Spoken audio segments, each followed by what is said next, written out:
Great, we are in version 2 and I'll try to be quick now and show you version 3. This is version 3.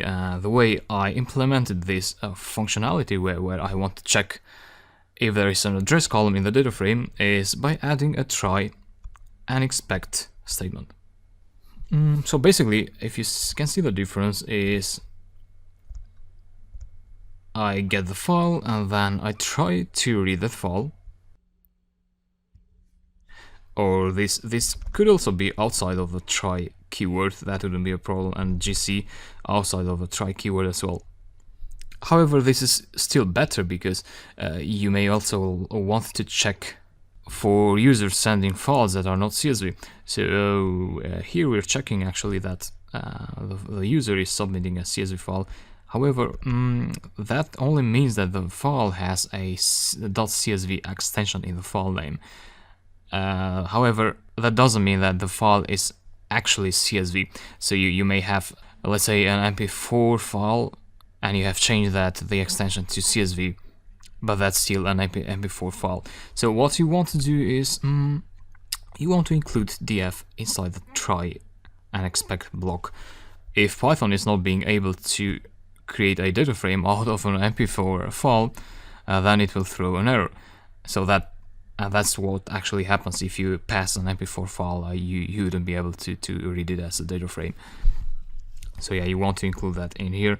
Then you return the same, so I haven't changed anything here.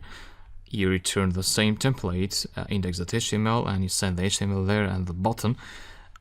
Except if there is an error, what you do is you return the index.html, but then instead of the HTML table, you want to return this message.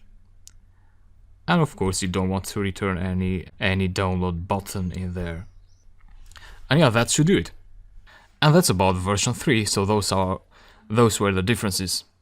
Now, version 4, what I have there, well, if you see here, we got this geocoded CSV file.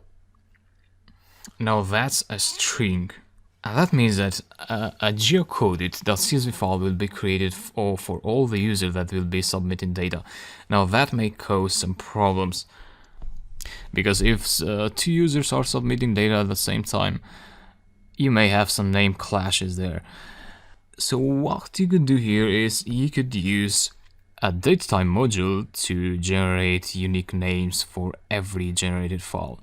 And that's what I did. So here is version 4. I imported the datetime module in here, and then I'm generating the geocoded CSV file in here.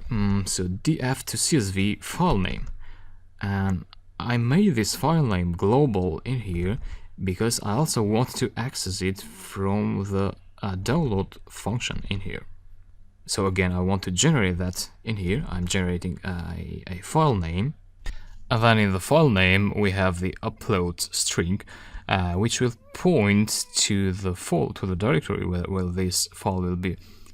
And then we have the slash, and actually this plus shouldn't be there.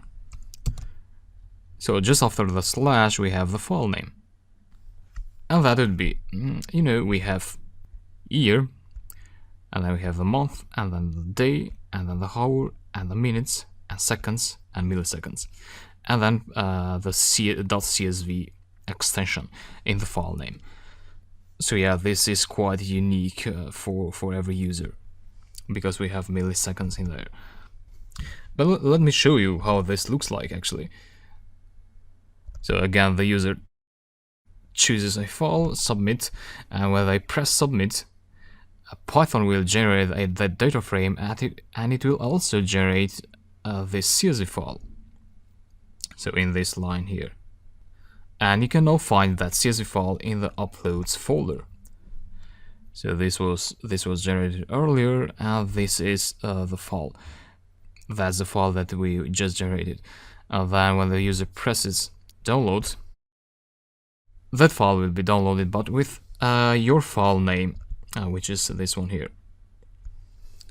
And yeah, what happens is that the download function will get the path of the file that it has to download in the browser, will get the file name from this global variable.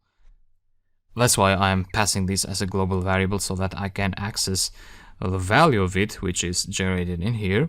I can access this value from another function. And yeah, that's my version of the application. I know this is not like your version.